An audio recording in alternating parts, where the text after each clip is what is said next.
Did he complete his mission, क्या उसने अपना अभियान पूरा किया।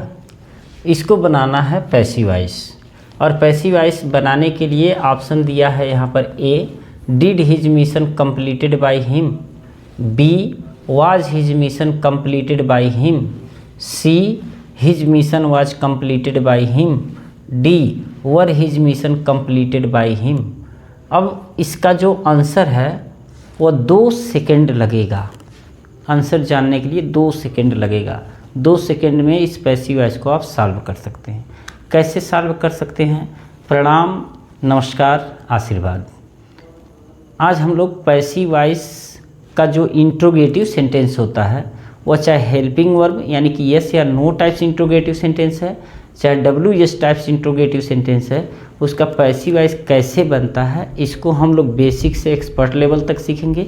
दूसरी चीज़, जो भी क्वेश्चन हम सॉल्व करने जा रहे हैं आज, वह एसएससी 2022 और उसके पहले पूछे गए एग्जाम्स के ही क्वेश्चन हैं जो हम लोग आज सॉल्व करेंगे। अगर इसको आप सॉल्व कर लेते हैं तो इंट्रोगेटिव सेंटेंस का पैसिव वॉइस बनाना आपके लिए बहुत ही आसान हो जाएगा। अब देखिए इसको 2 सेकंड में कैसे हम सॉल्व कर सकते हैं। अगर पैसिव वॉइस आप बनाना सीखे हैं तो बस आपको ये ध्यान देना है कि अगर इंट्रोगेटिव सेंटेंस है दिया गया सेंटेंस तो इसमें हेल्पिंग और पहले होना चाहिए। तो अब शुरू करते हैं। हेल्पिंग और पहले होना चाहिए, ये हो सकता है, ये हो सकता है, ये तो नहीं होगा। अब हेल्पिंग वर्ब आपको पहचान करना है कि पास्ट इंडेफिनिट है तो हेल्पिंग वर्ब क्या हो सकता है। तो पास्ट इंडेफिनिट में केवल वाज लगेगा, यही सही है, बाकी सब गलत है, क्योंकि यहाँ पर वर है, यहाँ पर हिज है, यहाँ पर डिड है। अब पैसिव वॉइस जो इंट्रोगेटिव सेंटेंस होता है उसका पैसिव वॉइस बनाने का नियम क्या होता है। तो सबसे पहले ये जानना जरूरी होता है कि किस टेंस में कौन सा हेल्पिंग वर्ब लगता है। इस हेल्पिंग वर्ब को याद करना होगा। बाकी जो रूल्स हैं वो बहुत कम ही रूल्स हैं जो आपको याद करने की ज़रूरत है। अगर याद करने की ज़रूरत है तो केवल और केवल हेल्पिंग वर्ब्स की ज़रूरत है। जैसे देखो, होता क्या है कि जो पैसिव वॉइस होता है उसमें ऑब्जेक्ट मेन होता है, यानी कि पैसिव वॉइस बनाते समय हम ऑब्जेक्ट को सबसे पहले रखते हैं। तो कहने का मतलब ये है कि जो वर्ब है अगर ये ट्रांजिटिव वर्ब है तभी इसका पैसिव बनेगा, इनट्रांजिटिव वर्ब का पैसिव नहीं बनेगा। फिलहाल हम लोग पैसिव ऐसा नहीं सीख रहे हैं कि हमें कैसे बनाना है, हम ये सीख रहे हैं कि एग्जाम्स में जो दिया गया है उसको हम सॉल्व कैसे कर सकते हैं। तो ऑब्जेक्ट पहले आएगा जैसे हिज मिशन, लेकिन जब इंट्रोगेटिव सेंटेंस होता है तो हेल्पिंग वर्ब्स पहले आता है ना, हेल्पिंग वर्ब्स। अब ये प्रेजेंट पास्ट इंडेफिनिट है तो पास्ट इंडेफिनिट में हेल्पिंग और वाज लगेगा तो वाज पहले आया है। इसी तरह के जितने भी टेंस होते हैं सारे टेंस में हेल्पिंग वर्ब कौन कौन से लगते हैं, अगर ये आप जानते हैं तो पैसिव वॉइस फिर बहुत आसान हो जाता है। तो सबसे पहले हम लोग जान लेते हैं कि हेल्पिंग वर्ब्स कौन कौन से हैं जो किस टेंस में लगते हैं। देखो, अगर पैसिव वॉइस बनाना है तो आपको हेल्पिंग वर्ब्स पता होना चाहिए। अगर हेल्पिंग वर्ब्स पता नहीं है आपको तो फिर आप पैसिव वॉइस नहीं बना पाओगे। तो एक बार थोड़ा सा दोहरा लेते हैं हम लोग। प्रेजेंट इंडेफिनिट में इज एम आर का प्रयोग किया जाता है, इज एम आर का प्रयोग किया जाता है। प्रेजेंट कॉन्टिन्यूअस में इज एम आर के साथ बीइंग का प्रयोग किया जाता है। प्रेजेंट परफेक्ट में हैज बीन हैव बीन का प्रयोग किया जाता है। पास्ट इंडेफिनिट में वाज वर का प्रयोग किया जाता है। पास्ट कॉन्टिन्यूअस में वाज वर के साथ बीइंग का प्रयोग किया जाता है। पास्ट परफेक्ट में हैड के साथ बीन का प्रयोग किया जाता है। फ्यूचर इंडेफिनिट में विल शैल के साथ बी का प्रयोग किया जाता है। फ्यूचर परफेक्ट में विल हैव बीन और शैल हैव बीन का प्रयोग किया जाता है, यानी कि विल शैल के साथ हैव बीन का प्रयोग किया जाता है। दूसरा सबसे बड़ा इंपॉर्टेंट चीज़ है कि पैसिव वॉइस बनाते समय हमेशा वर्ब का थर्ड फॉर्म लगता है, यही पैसिव वॉइस का हार्ट होता है। ठीक है, अब थोड़ा सा और क्लियर करते हैं। इंट्रोगेटिव सेंटेंस का पैसिव वॉइस बनाते समय शर्त है, अगर यस या नो टाइप्स इंट्रोगेटिव सेंटेंस है तो सबसे पहले हेल्पिंग वर्ब लिखेंगे, उसके बाद ऑब्जेक्ट लिखेंगे, उसके बाद हेल्पिंग वर्ब अगर 2 है हेल्पिंग वर्ब तो एक हेल्पिंग वर्ब पहले और एक हेल्पिंग वर्ब ऑब्जेक्ट के बाद लिखेंगे। और उसके बाद मेन वर्ब का थर्ड फॉर्म हमेशा लिखेंगे और बाई करके सब्जेक्ट लिखेंगे। कुछ हल्का फुल्का नियम ये जानना है, जैसे पैसिव वॉइस बनाते समय अगर ही जो सब्जेक्ट के रूप में है, इसे जब ऑब्जेक्ट के रूप में ले जाएंगे तो ये हो जाएगा बाई हिम में, ठीक है। सी जो हो जाएगा वो हो जाएगा बाई हर हो जाएगा। आई जब जाएगा तो हो जाएगा ये बाई मी में, और दे जब जाएगा उधर तो हो जाएगा बाई देम में, बाई देम में। और वी को जब उधर ले जाएंगे तो वी हो जाएगा बाई अस में। ये चीज़ हमेशा याद रखना, बस ज़्यादा चीज़ आपको याद नहीं रखना है। जो टेंसेज हैं इस टेंसेज के हेल्पिंग वर्ब्स याद रखना है, और फिर जो इसका स्ट्रक्चर होता है इस स्ट्रक्चर को हल्का सा याद रखना है। और उसके बाद ही को बाई हिम में, सी को बाई हर में, आई को बाई मी में, और दे को बाई देम में, और वी को बाई अस में याद रखना है। बाकी पैसिव वॉइस आपका बन जाएगा। तो आप चाहो तो इसका स्क्रीनशॉट ले लो, या तो फिर अगर आप नोट डाउन कर रहे हो तो नोट डाउन कर लो। बाकी अगर आपको याद है फिर तो हम आगे बढ़ते हैं। इसको थोड़ा ऐसे समझते हैं, जैसे does she write a letter, present indefinite है। Do I read the book, present indefinite है। Do they do their work, present indefinite है। Are you playing cricket, present continuous है। Is she doing her work, present continuous है। तो थोड़ा सा helping verb अगर हम लोगों को पता रहेगा तो हम लोग सही से इसको सॉल्व कर पाएंगे। जैसे does she write a letter, देखो जब इसका आपको पैसिव बनाना है तो ये पैसिव में आप देखोगे कि हेल्पिंग वर्ब पहले है, तो आप भी हेल्पिंग वर्ब पहले लिख दो। बात क्लियर है भाई? कहने का मतलब है जो जैसा करेगा उसके साथ वैसा ही करोगे।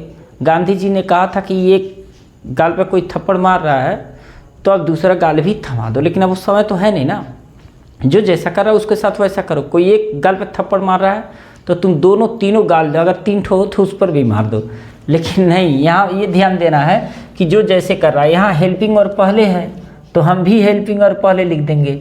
अब बात ये है, ये डज जो है एक्टिव वॉइस में हेल्पिंग वर्ब पहले लगता है, तो पैसिव वॉइस में हेल्पिंग वर्ब क्या लगता है, ये चीज़ आपको याद रखना पड़ेगा। तो प्रेजेंट इंडेफिनिट में इज एम आर लगता है। क्या लगता है? इज एम आर लगता है, ठीक है। अब इज एम आर में कौन सा लगेगा? यहाँ देखो जो ऑब्जेक्ट है ना, ये मेन होता है पैसिव वॉइस में, तो एक ही लेटर है तो इसका मतलब यहाँ से क्या लगेगा? इज लगेगा, तो हो जाएगा इज। अब ए लेटर, ए लेटर, अब यहाँ देखो राइट है ना, राइट का थर्ड फॉर्म यानी कि रिटेन, और बाई करके हो जाएगा जो सी है इसको हम लिख देंगे हर, बाई हर। हो गया सही। तो जो हेल्पिंग वर्ब होता है वह जो ऑब्जेक्ट होता है ना उसके अकॉर्डिंग लगता है यहाँ पर, और प्रेजेंट इंडेफिनिट है तो इज एम आर में से कोई एक लगेगा, ठीक है। अब इसका देखो पैसिव वॉइस, इसमें भी हेल्पिंग वर्ब पहले लगेगा, लेकिन आप ऑब्जेक्ट को देखो, द बुक है, कितना बुक है? एक ही बुक है, तो हो जाएगा इज, और ऑब्जेक्ट मिल रहा है the book, is the book. अब रीड है वर्ब का थर्ड फॉर्म, और रीड का थर्ड फॉर्म होता है रेड, स्पेलिंग वही होता है, और बाई करके हो जाएगा, आई जब इधर आएगा तो हो जाएगा बाई मी। आपको पहले भी बताया गया है कि आई को बाई मी में, सी को बाई हर में, ही को बाई हिम में, दे को बाई दे में, और वी को बाई अस में लिख देते हैं। अब यहाँ देखो, इसका जब आप पैसिव बनाओगे तो क्या होगा? देयर वर्क है, देयर वर्क। अब देयर वर्क का मतलब वर्क तो एक ही है ना, यहाँ वर्क में यस तो लगा नहीं है, तो ये भी सिंगुलर है। भले यहाँ डू लगा हुआ है, यहाँ भी डू लगा था, लेकिन हेल्पिंग वर्ब क्या आया? इज आया। तो यहाँ के ऑब्जेक्ट पर डिपेंड करता। अभी यहीं बुक्स रहता, ये बुक्स रहता, तो ये इज का क्या हो जाता? आर हो जाता, यानी कि इस बुक्स के हिसाब से यहाँ पर हेल्पिंग वर्ब बदल जाता, ठीक ना। अब do they do their work, अब देयर वर्क आप पहले नहीं लाओगे, सॉरी, ये जो है देयर वर्क एक ही है तो इज लिखा जाएगा, is their work, is their work. अब यहाँ डू का थर्ड फॉर्म डन बाई और दे का देम हो जाएगा। इसका अर्थ भी थोड़ा देख लो, यहाँ क्वेश्चन मार्क रहेगा, यहाँ भी क्वेश्चन मार्क रहेगा।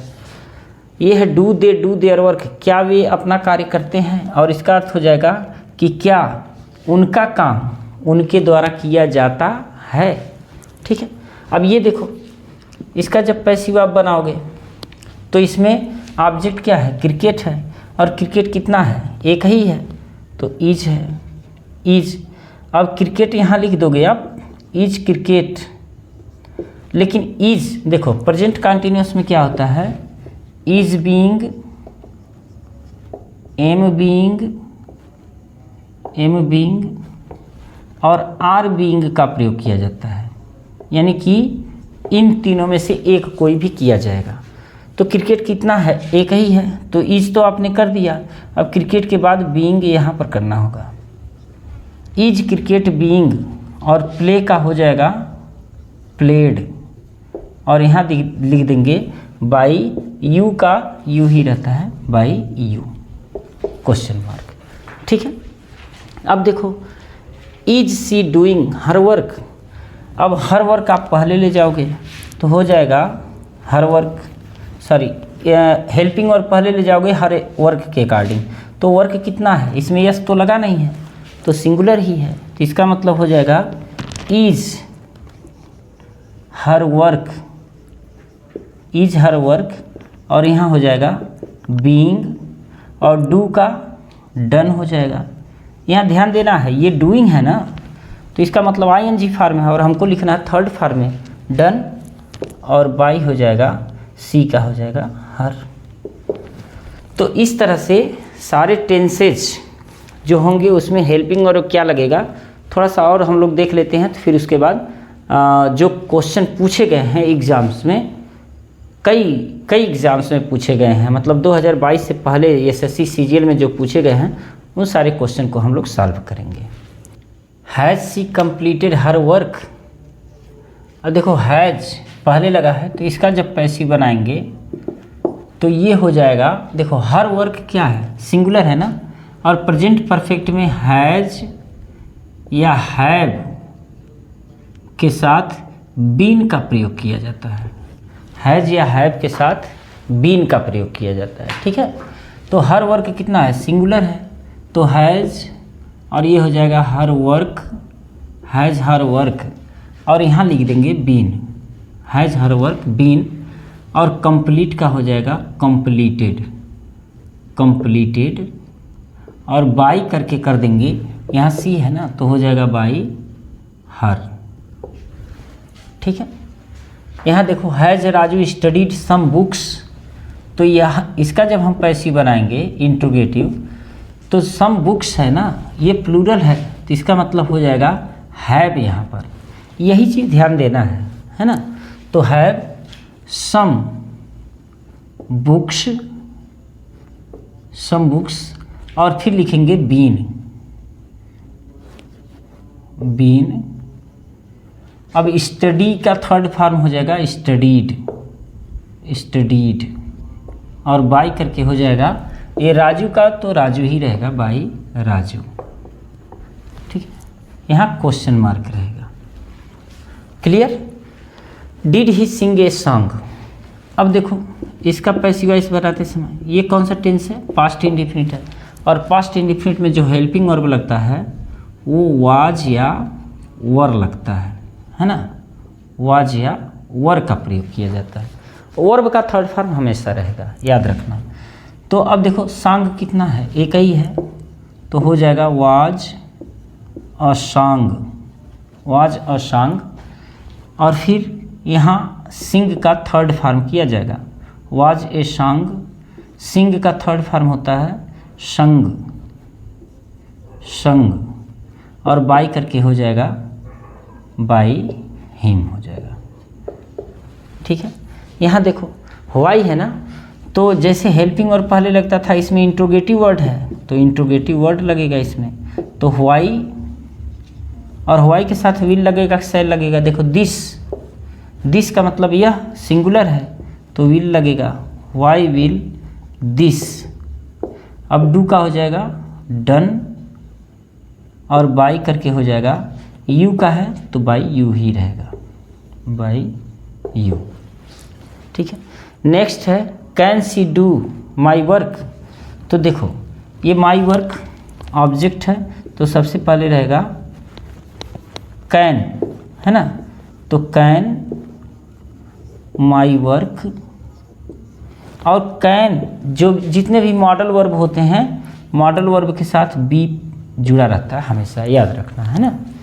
तो can my work be, do का थर्ड फॉर्म हो जाएगा डन, और बाई हो जाएगा सी का हो जाएगा हर, बाई हर। क्लियर। तो इसको स्क्रीनशॉट ले लो या नोट डाउन कर लो। फिर हम लोग बढ़ते हैं कि जो एसएससी सीजीएल में पूछे गए हैं उनके सारे क्वेश्चंस। डज सी नो मी, क्या वो मुझे जानती है। तो इसका जब पैसिव आप बनाओगे तो हो जाएगा, देखो डज है ना, तो पहले आप मी आएगा ना पहले, तो इसके हिसाब से एम हो जाएगा, एम आई, और ये हो जाएगा नोन, और यहाँ सी की जगह हर हो जाएगा, लेकिन नोन टू हर होगा। याद रखना ये एग्जाम में बहुत पूछा जाता है ना, क्योंकि नो के साथ बाई का प्रयोग नहीं किया जाता है, नो के साथ टू का प्रयोग किया जाता है। तो ऐसे बहुत से वर्ब होते हैं जिनके साथ टू का प्रयोग नहीं किया जाता है, उनके बाई का प्रयोग नहीं किया जाता है, उनके साथ टू का प्रयोग किया जाता है, विथ का प्रयोग किया जाता है, ऐट का प्रयोग किया जाता है, अथवा इन का प्रयोग किया जाता है। तो याद रखना ऐसे अगर वीडियोज़ आप जाओगे पैसिव वॉइस के प्ले लिस्ट में तो वहाँ पहले से वीडियो पड़ा हुआ है। फिलहाल आगे बढ़ते हैं। अगर इसका पैसिव वॉइस बनाना है तो हमको क्या करना होगा, द रिकॉर्ड सिंगुलर है तो इसके हिसाब से हेल्पिंग वर्ब जो लगेगा वो हैज़ लगेगा, हैज़, और उसके बाद हो जाएगा the record, has the record, और हो जाएगा ये कंप्लीटेड, कंप्लीटेड, और बाई करके हो जाएगा हर। अच्छा देखो मुझे लग रहा है हल्का सा गलत है, ये प्रेजेंट परफेक्ट का पैसिव वॉइस है, और प्रेजेंट परफेक्ट का जब पैसिव वॉइस बनता है तो हैज़ के साथ बीन का प्रयोग किया जाता है, तो हैज़ के साथ रिकॉर्ड के बाद यहाँ पर बीन का प्रयोग होगा। तो ये चीज़ आप देखो, क्योंकि प्रेजेंट परफेक्ट टेंस में जो हेल्पिंग वर्ब लगता है वो हैज़ बीन लगता है। ठीक है, शायद मैं पिछली बार बताऊँ, पता नहीं, ख्याल नहीं पड़ रहा कि वो सही लिखा गया था हेल्पिंग वर्ब कि गलत लिखा गया था। तो याद रखना हैज़ के साथ बीन लगेगा यहाँ पर। ठीक है, इसका जब पैसिव वॉइस आप बनाओगे तो ध्यान दोगे, वेयर है तो वेयर सबसे पहले रहेगा। देखो जब इंट्रोगेटिव वर्ड पहले रहता है ना, तो इंट्रोगेटिव वर्ड आपको पहले लिखना ही लिखना है। उसके बाद ये देखो डिड है पास्ट इंडिफिनिट, तो पास्ट इंडिफिनिट में जो हेल्पिंग वर्ब लगता है वाज और वर लगता है। क्या लगता है, वाज और वर लगता है। तो अब दिस पेन कितना है, सिंगुलर है, तो सिंगुलर है तो वेयर वाज लगेगा, और दिस पेन ये दिस हो जाएगा, दिस पेन, और फाइंड का थर्ड फॉर्म हो जाएगा फाउंड, या फांड भी इसको बोलते हैं, और बाई करके लिख देंगे by her, by her. Clear. Did he inform the news, देखो पास्ट इंडिफिनिट है तो इसका जब हम पैसिव बनाएंगे तो द न्यूज़ सिंगुलर है ना, तो इसके हिसाब से वाज करेंगे, was the news, was the news. अब ये इन्फॉर्म का हो जाएगा इन्फॉर्म्ड, इन्फॉर्म्ड, और बाई करके हो जाएगा ही का है तो हो जाएगा बाई हिम, और यहाँ पर क्वेश्चन मार्क। क्लियर।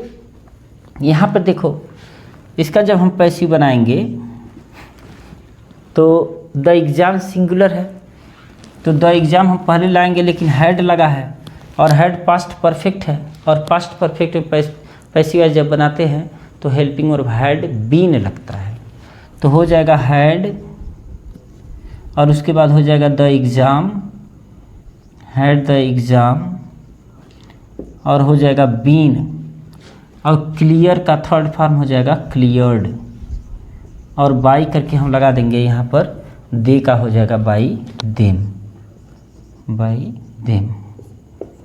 अक्सर ये भी देखने के लिए मिला गया कि कभी कभी आयोग में बाई देम देता ही नहीं है, तो बाई देम का प्रयोग नहीं होगा। तो पहला था डज सी नो मी, दूसरा था has she completed the record, तीसरा था where did she find this pen, चौथा था did he inform the news, पाँचवा था had they not clear the exam, आठवां है why are you demanding peace, नौवां है how will you fix her problems, 10वां है did she do her mission, और 11वां है have they declared Rohit fit to play the next match. अब पहला देखो why are you demanding peace, इसका जब पैसिव बनाएंगे तो पैसिव वाइज बनाते समय व्हाई इंट्रोगेटिव वर्ड है तो इसको सबसे पहले यहीं रहने देंगे, है ना। अब उसके बाद आर और ये डिमांडिंग प्रेजेंट कंटिन्यूअस है तो प्रेजेंट कंटिन्यूअस में is being, am being, are being का प्रयोग किया जाएगा, लेकिन उसके पहले पीस आने दो। तो पीस अगर आएगा तो पीस हमको देखना है कि ये सिंगुलर है प्लूरल है, अब्स्ट्रैक्ट नाउन है सिंगुलर है तो व्हाई इज पीस। अब यहाँ पर लिखा जाएगा बीइंग और डिमांड का हो जाएगा थर्ड फॉर्म यानी कि डिमांडेड और बाई करके जो यू है यहाँ पर आ जाएगा by you. Clear. How will you fix her problems, अब इसका जब पैसिव हम बनाएंगे तो हो जाएगा, देखो हाउ तो रहेगा ही रहेगा हाउ। अब इसके बाद हर प्रॉब्लम्स यानी कि उसकी समस्याएं हैं तो उसकी समस्याएं प्लूरल है तो प्लूरल के लिए भी विल का ही प्रयोग किया जाता है। अब थोड़ा सा ध्यान देना है कि इसमें सिंगुलर प्लूरल नहीं होता है, विल सेल जो लगाया जाता है वो सिंगुलर प्लूरल के हिसाब से नहीं लगाया जाता है, बल्कि वो देखा जाता है फर्स्ट पर्सन है कि सेकेंड पर्सन है कि थर्ड पर्सन है। तो फर्स्ट पर्सन के साथ सेल का प्रयोग किया जाता है, सेकेंड और थर्ड पर्सन के साथ विल का प्रयोग किया जाता है। तो इसका मतलब हो जाएगा हाउ। अब देखो द प्रॉब्लम्स है, हर प्रॉब्लम्स है तो यहाँ विल ही रहेगा, हाउ विल हर प्रॉब्लम्स। और ये देखो फिक्स है ना तो ये हो जाएगा फिक्स्ड हो जाएगा और यहाँ पर हो जाएगा बाई, फिक्स्ड बाई यू का यू ही हो जाएगा। क्लियर। नेक्स्ट देखो did she do her mission, क्या उसने अपने मिशन को किया, तो इसका जब हम पैसिव बनाएंगे तो डिड पास्ट इंडेफिनिट है और पास्ट इंडेफिनिट का मतलब है कि वाज या वर का प्रयोग। अब हर मिशन कितना है, एक ही है तो हुआ जाएगा वाज हर मिशन, ठीक है। अब वाज, अब डू का हो जाएगा डन और बाई करके हो जाएगा बाई हर। क्लियर। 11वां देखो have they declared Rohit fit to play the next match, तो इसका जब हम पैसिव बनाएंगे तो देखो हैव है ना तो इसका मतलब इसमें हैज बीन लगेगा, हैव बीन लगेगा। अब ऑब्जेक्ट देखो have they declared Rohit fit to play the next match. अब रोहित के साथ साथ ये जो पूरा फ्रेज है ना ये ऑब्जेक्ट का काम कर रहा है, यानी कि ये पूरा फ्रेज ही सब्जेक्ट का काम करेगा।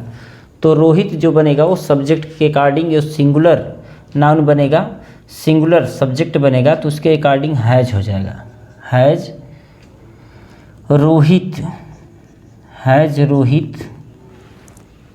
अब देखो रोहित हो गया तो रोहित सब्जेक्ट बन गया, has Rohit been declared.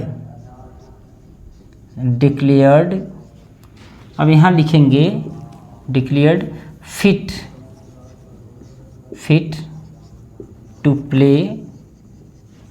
Play the match, next match है, प्ले द नेक्स्ट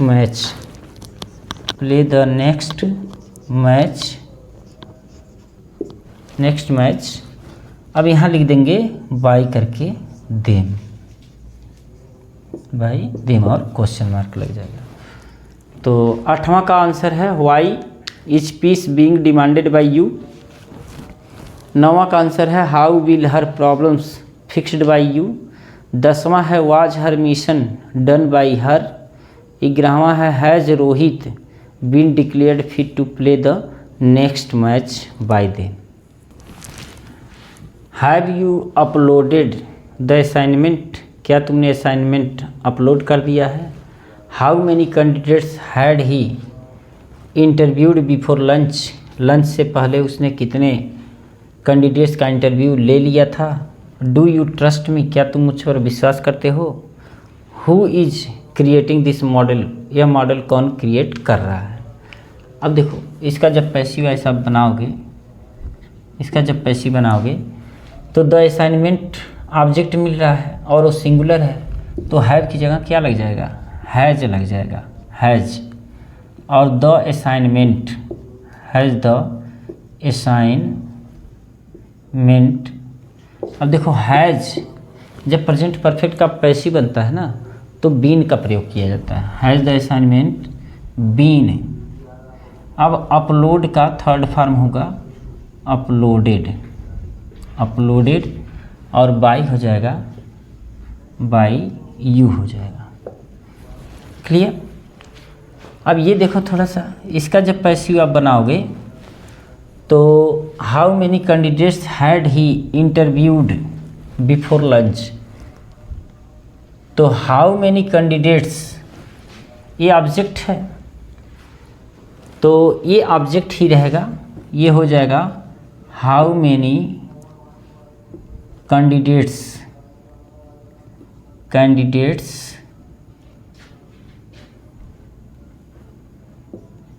डेट्स। अब देखो यहाँ हैड है ना, तो हैड बीन इंटरव्यूड,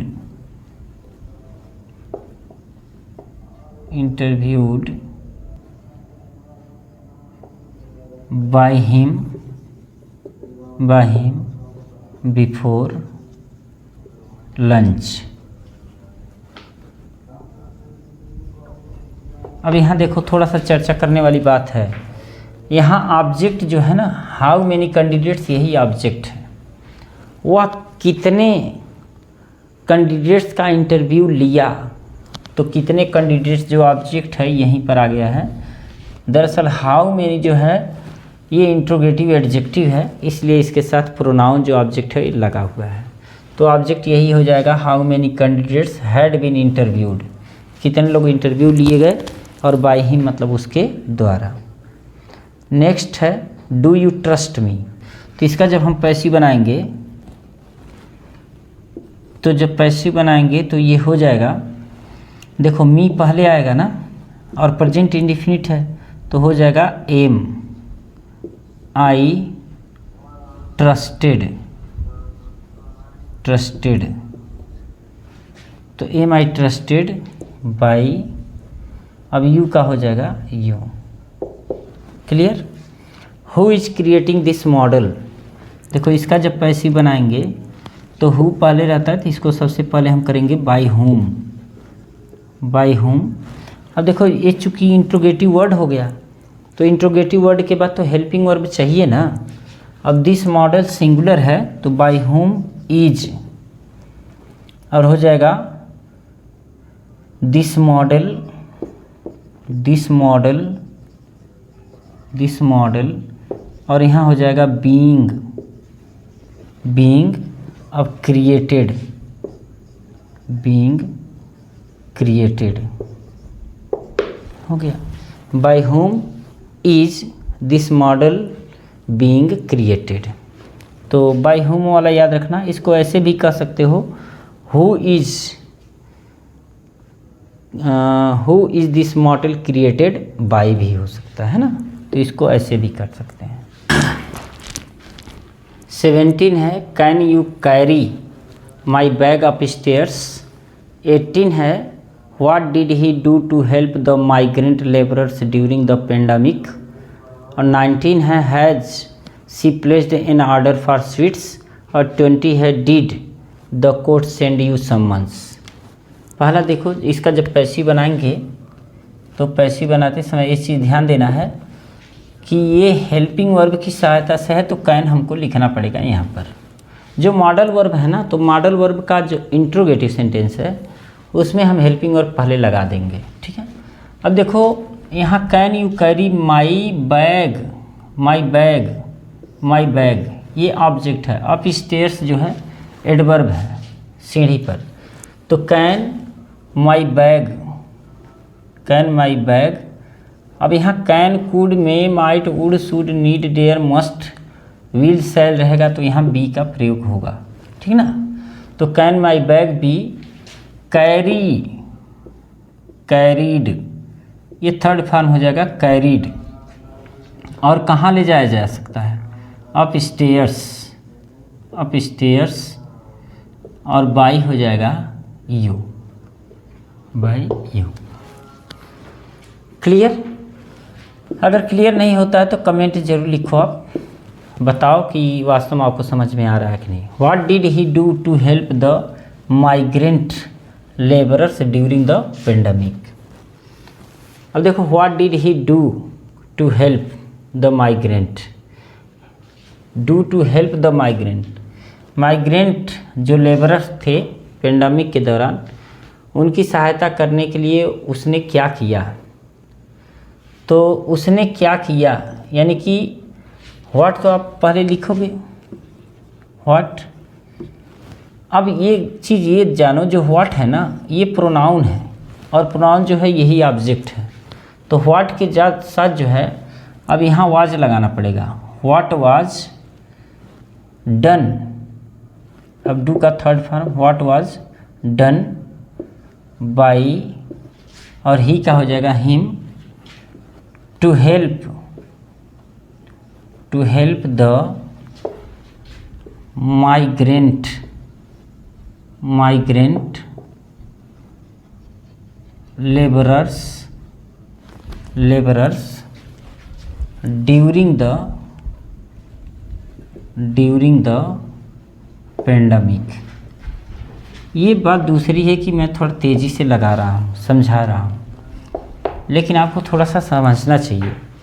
दरअसल व्हाट वाले सेंटेंस अगर ये चीज़ें आपको समझ में नहीं आ रही हैं तो प्लेलिस्ट में पहले से वीडियो पड़ी हुई है। आज हम लोग केवल सॉल्व कर रहे हैं। शुरुआत में हल्का फुल्का हम लोग समझे हैं, ये वाला थोड़ा सा कठिन है ज़रूर, लेकिन जो व्हाट है ये प्रोनाउन है। एक वीडियो मेरी पड़ी हुई है, उस पर व्यूज़ कम गया है, लेकिन आप देखोगे तो लगेगा कि हाँ कुछ है। जैसे WS टाइप इंट्रोगेटिव वर्ड्स ऐसे मैंने करके दिया है, तो उसको आप देखोगे तो बहुत मज़ेदार है। फिलहाल नेक्स्ट है has she placed an order for sweets. तो has she placed an order ये ऑब्जेक्ट है, और ऑब्जेक्ट एक ही है, सिंगुलर है, तो इसका जब पैसिव बनेगा तो हो जाएगा has.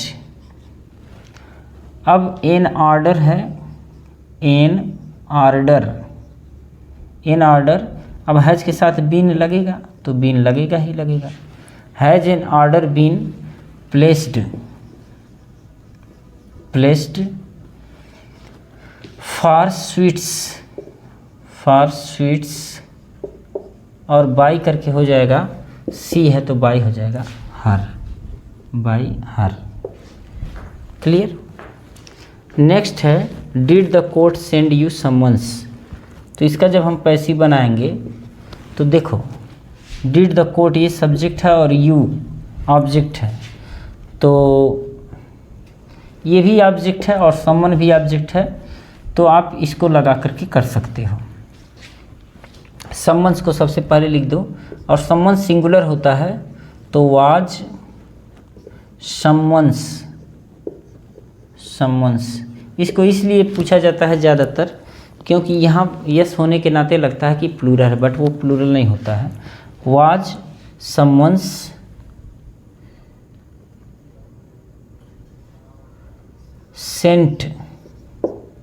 Saint you by the court, bye the court. एक बार इसको फिर से दोहरा लें आप। पहले जो can you carry my bag up stairs, इसका पैसिव बना है can my bag be carried upstairs by you. 18वां का what did he do to help the migrant labourers during the pandemic, इसका पैसिव वॉइस बना है what was done by him to help the migrant labourers during the pandemic. 19 है has she placed an order for sweets, तो इसका passive बना has an order been placed for sweets by her. और 20 है did the court send you summons, तो was summons sent you by the court. Example सभी और भी हैं, लेकिन अगर ये सारा एग्जाम्पल्स जो परीक्षा में पूछे गए थे अगर आप इसको कर ले रहे हैं तो पैसिव वॉइस के इंट्रोगेटिव सेंटेंस में मुझे नहीं लगता कोई आपको दिक्कत होने वाली है ना। वीडियो अच्छा लगा हो तो वीडियो को लाइक, मित्रों में शेयर और अंग्रेजी पढ़ने वाले चैनल को सब्सक्राइब। मिलते हैं नेक्स्ट वीडियो में। प्रणाम।